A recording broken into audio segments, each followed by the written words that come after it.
And what that means is when these bloodline families go into positions of power, what we're actually doing is seeing these entities go into those positions of power. And so the secret society network is there to manipulate these bloodline families and their agents into the positions that dictate society and the direction it goes and all the rest of it. And because we can only decode their visible light level, we see the human level. We see people under different names called Rockefeller and Rothschild and Bush and Obama and all the rest of it. But if we could see beyond visible light just a little bit, and some people can, you would see overshadowing these people anything but a human entity. And it's these entities that have passed through what we call history, and they have been the cement, the guiding force that has brought this conspiracy through to the present day. Because people have asked me in the past, quite rightly, I understand it, why would someone give their life to this conspiracy, this global takeover, in 1500 or 1650 or 1820, when they knew they were never going to be around to actually see it happen, which is what they're trying to do now, playing the cards they're playing now? The answer to that is they were just vehicles. These entities are the common force passing through history, which has led this conspiracy to where it is today. And the idea is to so tie up the world that they make everywhere in the world dependent on everywhere else in the world, which means that no one has control over their own destiny. It's all in the hands of other people and situations that they have no control over. That's the idea.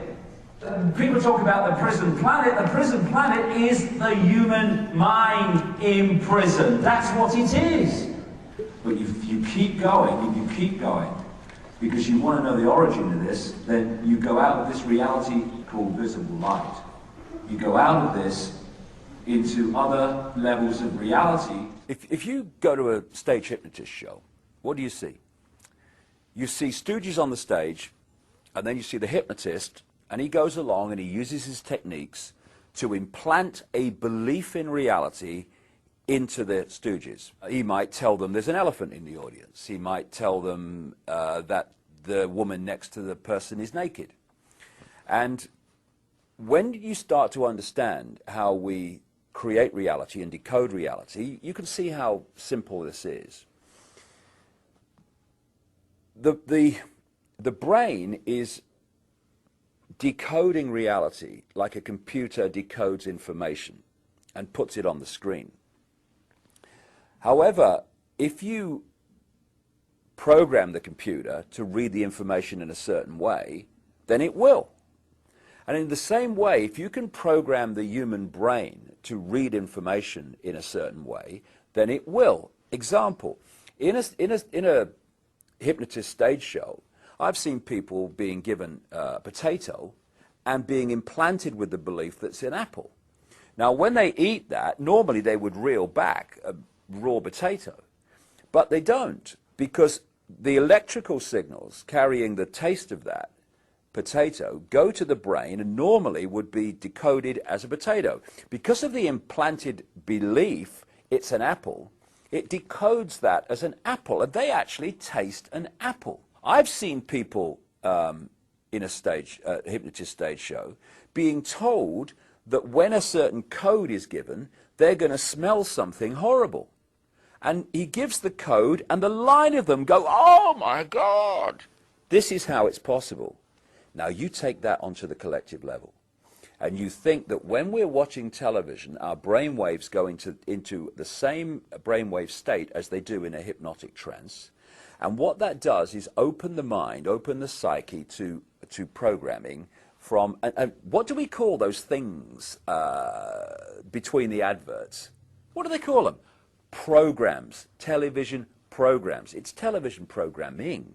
So we think of a hypnotist programming people in a stage show, but the media, not least through television, is constantly programming the human psyche with a sense of itself, a sense of the world, a sense of what's happening in the world, a sense of what to think about people like politicians and Obama, what to think about the way the system works. If we succumb to that program, and vast numbers of programming, and vast numbers of people do, then we're simply going to go through robotically, just like the Stooges on a stage hypnotist show, and we're going to react to the world, and we're going to behave in a way that we've been programmed to behave in. And this programming is 24/7. And another aspect of this program we laughingly call education. If you were sitting around a table, I don't know, a century or so ago, and you said, right, okay, we want to turn out children as the adults we want them to be, so they're easily controllable, they're easily manipulatable, and they'll see the world and themselves the way we want them to see it. Now, any ideas around the table how we could do this? Someone might say, well, I'm not sure they'll have this, but I tell you what would be perfect. We take the children from their parents at a very, very early age, and throughout their formative years, up through school and college and university, we have control of what goes into their heads, into their minds, like at least 5 days a week, most days of the year. That would be perfect, because we turn out almost everyone to see the world the way we want them to see it. Well, that's exactly what they've done. And now we're having Obama talking about having American children at school for longer and all the rest of it. And it's all part of the process of, A, giving the children more time under the state's control and influence than the parents, and also having more time to program the young people to see the world and become the adults that they want them to be. There's one area that's very important to understand in how people apparently come out of nowhere to positions of power and influence, like they say, or lots of people believe, that Obama came out of nowhere. He was prepared for a very long time to do what he's doing now. These people do not do ad lib. They don't do make it up as you go along. It's all projected a long way forward. And it's also extraordinary the number of people, even in the apparently lower positions of power and influence within the church, within entertainment, etc., who turn up as expressions of this bloodline elite. And I've understood this over the years, having met people who've been on the inside. I'll give you one example. I communicated with a guy who lives in America now, living under another name, but he was an unofficial Rothschild. His father was the guy who started the Rothschild wine estates in France.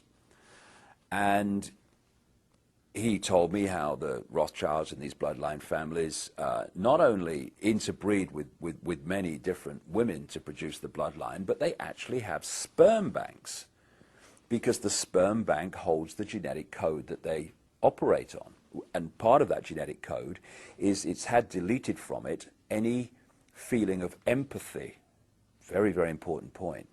These people do not have the ability to empathize with the consequences for others of their actions. So 3,000 dead on 9/11, well, there's no emotional consequence at all, because that ability to empathize, which is a fail-safe mechanism of human behavior, has been deleted from the genetic structure purposely. But this man, who was an unofficial Rothschild, one of thousands and thousands, this guy was telling me, who were produced by the breeding programs and the artificial breeding programs, was designated a specific role, and that was to have a position within the Christian church, even though they were all practicing Satanists, and undermine it and dictate its direction from within.